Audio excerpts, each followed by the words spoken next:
मुख्यमंत्री देवेंद्र फडणवीस ने नागपुर स्थित सचिवालय में जनता दरबार लगाया। इस जनता दरबार में नागपुर सहित विदर्भ के हर जिले से लोग अपनी अपनी समस्या लेकर पहुंचे। मुख्यमंत्री ने सभी की समस्या सुनी और संबंधित विभागों के अधिकारियों को जल्द से जल्द निपटारा करने का आदेश दिया।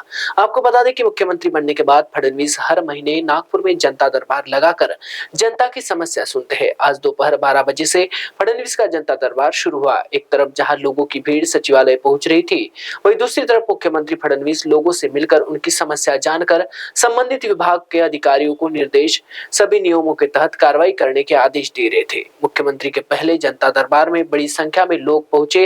आपको बता दें कि मुख्यमंत्री देवेंद्र फडणवीस के जनता दरबार की जानकारी मिलते ही केवल नागपुर नहीं बल्कि विदर्भ के कोने कोने से लोग पहुंचे। यवतमाळ, गडचिरोली, अकोला, बुल्ढाना सहित दूर दराज के लोग भी शामिल हुए। कोई जहां खुद के साथ हुए फ्रॉड की शिकायत लेकर पहुंचा, तो कोई इलाज के लिए सरकारी सहायता मांगने पहुंचा था। असं आहे की मी महिन्यातनं एकदा जनता भेटीचा कार्यक्रम नागपूरमध्ये करतो। मागच्या महिन्यात मी केला होता, याही महिन्यात केलेला आहे। या निमित्ताने लोकांच्या तक्रारी जमा होतात। केवळ तक्रारी घेऊन आम्ही थांबत नाही, तर त्या विभागाला त्या पाठवतो, त्याचा पाठपुरावा करतो।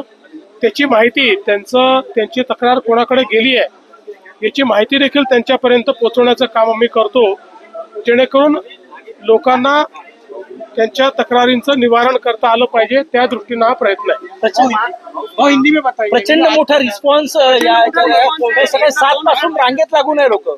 मला असं वाटतं की लोकांचा एक विश्वास आहे की आपण इथे गेल्यानंतर आपले प्रश्न या ठिकाणी सॉल्व्ह होऊ शकतील, म्हणून मोठ्या प्रमाणात लोक आलेले आहेत। मी आता लोकांना भेटणार आहे आणि त्यांचे प्रश्न सोडवणार। जगभरातील देशांमध्ये भारताची भूमिका पाकिस्तान सोबतच्या संघर्षाबद्दल सांगण्यासाठी शिष्टमंडळ पाठवण्याचा निर्णय घेतला। ही अतिशय चांगली गोष्ट आहे, कारण खरी न्यूज लोकांपर्यंत आणि विशेषतः विविध देशांमध्ये पोहोचली पाहिजे।